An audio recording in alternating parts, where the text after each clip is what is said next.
Merci beaucoup mesdames et messieurs. Et de vous retrouver dans le cadre de cette émission Univers des Stars, votre émission qui passe sur www.congodialogue.com. Nous sommes ici à la recherche d'un artiste musicien qui jadis faisait partie du groupe Wenge Musica, maison mère des rois de la forêt. Il a passé aussi chez les grands Mopao Kofi Olomide. Il est en séjour ici du côté de l'Angola. Nous sommes venus à sa recherche. Il s'agit bien des Brigades Sarbati qui évoluent depuis un certain temps en carrière solo, à qui j'ai dit déjà bonne nuit. Bonne nuit mon frère.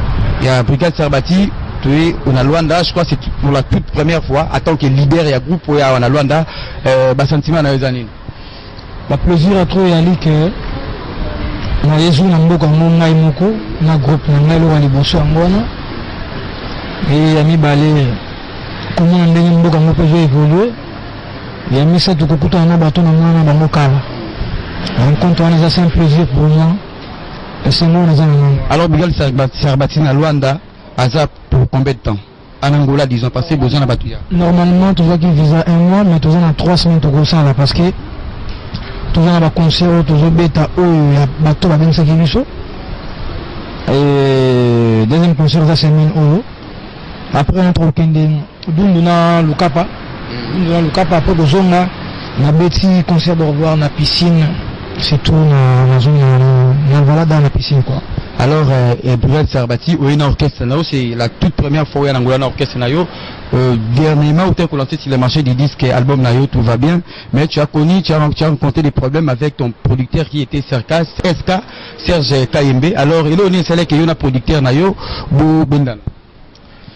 Ouais, c'est déjà passé des instants, le bel qui est vraiment solo à Sikate. Pas la mission de Baliboso, peut-être pas la binom Baliboso pour votre information, on met Basi Bayoka. C'est-à-dire que je suis moi sinamé. C'est déjà passé, Serge Kaimbaza Vinuna. Et ça, les gars qui est norme, où il y a Moussala, où tout singulier qui est Simba qui était. On a cette décidaki, qui est tous arrêtés dans Naïwana. Mais c'est un vieux, où ma grosse en Haïti. À un vieux pour aller dans la mingi. Moi, je suis moi, je suis allé marché. Merci. Merci beaucoup, Sarbati. Alors, tout à l'heure là, disent que tout va bien, ils ont Simba, ils ont cartonné à Luanda avec le générique et Bélo, salut à Banzembo. Alors, tant que vous avez un producteur, il y a un qui a un mot pour qu'il a lancé un sur les marchés. On a terminé les bossos, on a terminé les bossos. Pour nous, place on a quoi, quoi. Nous avons joué l'album, nous avons joué les bossos, nous avons joué la vidéo, nous avons joué la producteur, c'est quoi. Nous avons joué la suivi. Il y a Arango. C'est ça, hein? C'est ça. Album tout va bien, 4 génériques, je crois. Combien de chansons? 7 chansons. 4 génériques, 7 chansons. Bah, générique, c'est une façade. Affaire à Rando, le monde Salaki. Et là, on a un album. Edenda, et puis on a un album. Tuna Baby, ils appellent un album. Il y a ce qu'on a tout va bien. Tout l'ancien calamité, n'a pas clip rumba. Je crois qu'ils ont un signe à Luanda, leader et Bélé Bazalaka, surtout Bastar angolais plutôt, Bazan habitude à Oteka Basélé, Bangomoko, même ceux qui prennent l'idéologie à Luanda, Oteka Basélé, Nayo, on a tant de gars concert à la production pour Oteka Basélé, non, je sais pas. Normalement, Awa, national, la campagne en deuxième concert, nous avons déjà à Oteka, le 31, Bassalé Linga Barbecue, Mogoza,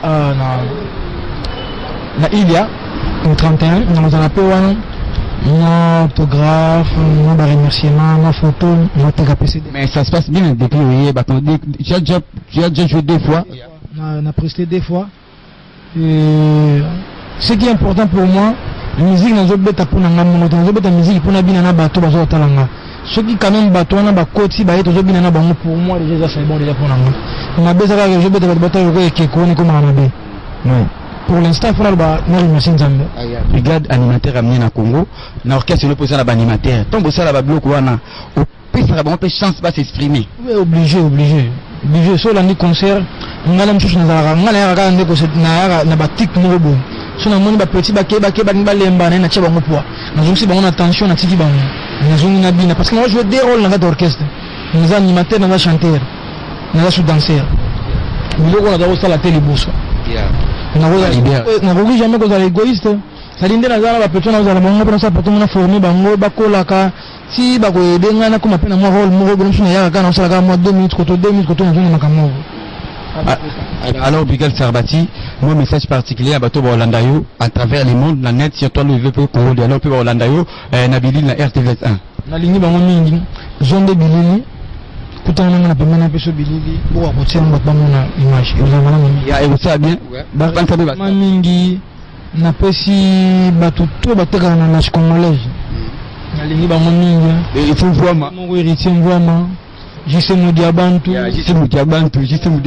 ntana moto mikolo bato bazoya kotala ngai réunion surtout na bamama nyonso naza na sengo na bango nakobosana jamais atusha le sénateur Umar Wenze, Jobour Mbala, Jacques Chikia, Deli Mavangu et sans oublier Chico Sebalan d'Infinity et jamais nakobosana Abaluka Fiston on a un problème na ngai si sigo Abaluka na ebiti et na rebosa na jamais ida cheval blanc malgré na terre petit na peu platini na zana là bena innocent makambo yo l'autre là ça va fatigué faut que c'est reposé tout l'hôtel alors ça va moi question na tuna oui na délégation combien de personnes délégation de 23 personnes 23 personnes ça va Sarbati 23 personnes et tu vois moi.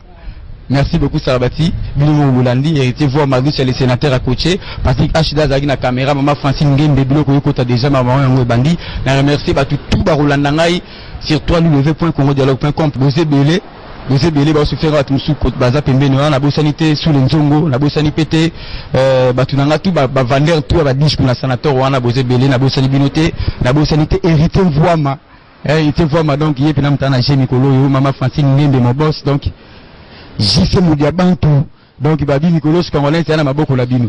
Merci beaucoup na bino Bolandi kaka donc trésor Zore Mobali na robo ça na raté trésor Zore Mobali bino boshi beaucoup ti makamba on rédi voleur association de jeunes sages héritier Louaï héritier Louaï à Dengwanzu donc to sisi dana Sarbati na biki Kadi Sango motomoko bien na Congolais donc na bosanité salon d'Idokelo 100% Jésus n'a pas l'enca Israël puis Tom ça vient aussi faire coiffer ingénieur Ali no pe na bosanité Pichudo Zore Mobali babi donc il fini quoi limba na bosanité Galvani Ndongala boss André Mokonzi président des Zika Bushcorp sous les Nzongo Venice Kinyangi Serge Bika Sisabidimbu Tigre Joël le président Tigre Joël na kobo ça na jamais donc bino bozara na ngai ngapi na zara na bino donc on se fixe rendez-vous prochainement toujours dans cette émission ciao.